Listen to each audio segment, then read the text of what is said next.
Sobat Ganaci, assalamualaikum warahmatullahi wabarakatuh. Welcome back to Ayu Cerdas Indonesia with me, Kak Elfari.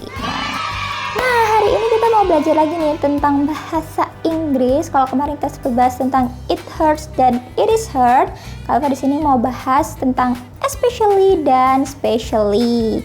Nah, especially dan specially ini juga hampir-hampir mirip sama kebingungan yang kita dapat dari it is hurt dan juga it hurts, karena mereka memiliki arti yang sama, yaitu terutama gitu, atau mengkhususkan sesuatu. Jadi especially dan specially ini adalah sebuah adverb atau kata keterangan yang secara umum mereka itu memiliki makna yang sama, yaitu particularly atau terutama gitu.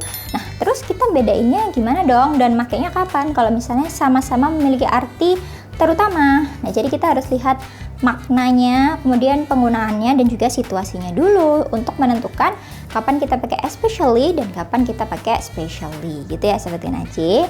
Nah, sebelum kita bahas lebih dalam nih tentang perbedaan especially dan specially, Kak Alfa ingetin terus jangan lupa untuk like, komen, dan juga subscribe, dan juga share video-video yang ada di channel YouTube Ayu Cerdas Indonesia. Oke, kalau udah, langsung aja kita masuk ke pembahasan yang pertama. Nah, jadi yang pertama Kak Alfa mau bahas dulu tentang especially. Nah, especially ini adalah sebuah kata yang artinya juga terutama, dan dia ini memiliki makna khusus, dan biasanya itu digunakan untuk menggambarkan orang, benda, atau situasi, dan juga diikuti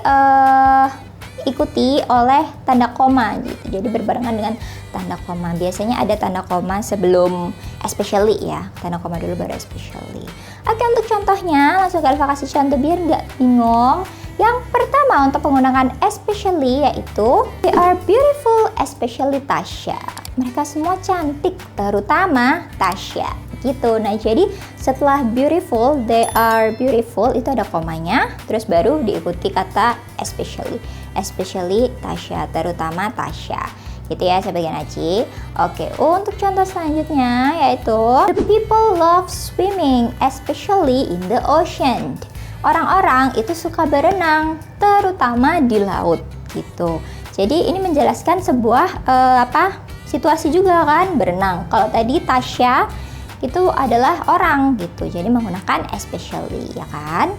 Oke, contoh yang ketiga nih, kalau kasih contoh yang ketiga yaitu they looked stunning, especially John gitu. Mereka terlihat menawan, terutama John gitu. Nah, John di sini adalah orang kan gitu, jadi pakai especially, dan setelah kata stunning itu ada koma ya, dan diikuti especially. Oke, itu tadi adalah contoh beberapa kalimat yang menggunakan especially, dan sekarang kita bahas temennya yang juga punya arti yang sama, yaitu specially. Oke, kalau especially tadi itu punya makna khusus ya, dan artinya juga terutama. Specially ini juga loh sahabat Ganaci, dia itu artinya juga terutama. Nah, tapi specially ini digunakan lebih ke ketika kita memiliki tujuan tertentu. Jadi kita melakukan suatu kegiatan yang itu punya makna khusus juga, tapi ada tujuannya kayak gitu. Bingung nggak ya? Kalau biar nggak bingung, kita bahas aja yuk kalimatnya biar paham perbedaannya dengan especially. Contoh penggunaan specially adalah she decorated this cake specially for you.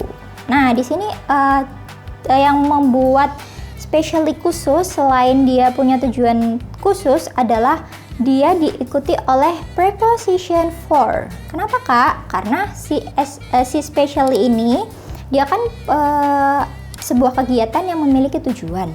Nah, tujuan itu dibentukkan atau dicirikan dengan preposition for itu. Jadi kalau menggunakan specially harus menggunakan for, biasanya diikuti oleh for. Tapi kalau especially itu sebelumnya adalah tanda koma gitu. Jadi perbedaannya di situ ya. Satunya pakai tanda koma, satunya ada for. Kayak tadi, she decorate this cake specially for you. Tuh, berarti si dianya ini bikin cake ini tujuannya adalah untuk kamu. Kayak gitu.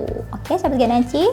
Contoh selanjutnya ya, biar makin paham. Oke, contoh selanjutnya yaitu I made this cake specially for my daughters. Jadi aku membuat kue ini terutama untuk anakku, khusus untuk anakku. Nah, kayak gitu. Nah, dia di sini specially-nya kan diikuti oleh for. Nah, jadi aku nih bikin kue ini tujuannya adalah buat siapa? Buat anak aku. Jadi ada tujuannya. Dan juga jangan lupa untuk menuliskan for. Oke, for my daughters. Oke, untuk contoh yang terakhir yaitu the shoes are specially made for someone with flat feet gitu. Sepatu ini itu dibuat dengan tujuan untuk orang-orang yang punya telapak kaki datar kayak gitu. Jadi biasanya cewek itu kan sepatunya banyak ya, ada yang sepatunya datar, ada yang sepatu tinggi, ada yang sepatunya begini. Nah, jadi sepatu ini itu dibuat punya tujuan, yaitu tujuannya adalah untuk orang-orang yang punya telapak kaki datar. Dan juga nggak lupa di situ ada for, di dalam kalimat itu juga ditambahkan preposition for. Oke sahabat Genaci, jadi udah tahu ya perbedaannya kapan kita menggunakan specially dan kapan kita menggunakan especially, dan ciri khas dari kalimat yang menggunakan specially dan especially. Oke deh, kalau gitu sekian dulu video kali ini. Semoga bermanfaat untuk kita semua ya. Dan see you in the next video. Bye-bye. Assalamualaikum warahmatullahi wabarakatuh.